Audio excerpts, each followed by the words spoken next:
গেছেন, আবার ওদের সাথে যোগাযোগ করি, আমরা বালু উত্তোলন করেছিলাম এবং নিজস্ব খসড়ে এ ব্যাপারে আপনারা সকলেই একতাবদ্ধভাবে আপনারা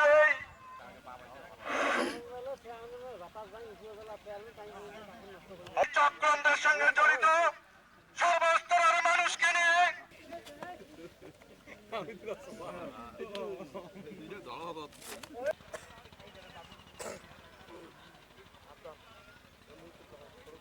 একটা কুচক্রী মহল তাদের স্বার্থ অর্জনের জন্য তারা এই টেন্ডার করেছে।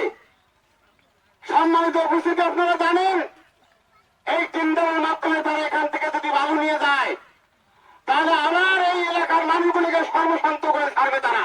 আমরা নিশ্চয়ই এখানে আমরা অনেক কষ্ট আছি, যদি এটা উত্তোলন হয় তাহলে এখানে 2টি গ্রাম ধ্বংস হয়ে যাবে এবং এই দিক দিয়ে একটা ওয়াক্তাপাত যাবে।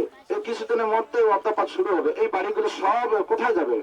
এখানে কয়েকটা বাড়ি নির্মাণ হয়েছে, এই বাড়িগুলো কোথায় যাবে? এজন্য সবাইকে অনুরোধ করব, সরকার মহোদয়কে অনুরোধ করবো, দয়া করে এই প্ল্যানটা পরিবর্তন করে আমাদেরকে বসবাস করার জন্য সুযোগ দিন। এই জায়গার মানুষ বারবার এক বাড়ি 14 বার করে বাড়ি করেছে, তারপরে এই ধর্ণা আমাদের প্রাণ প্রিয় চর বই এবং কাইম বই বাড়ির মানুষকে মানে প্রচুর বাড়িয়েছে এই নদী।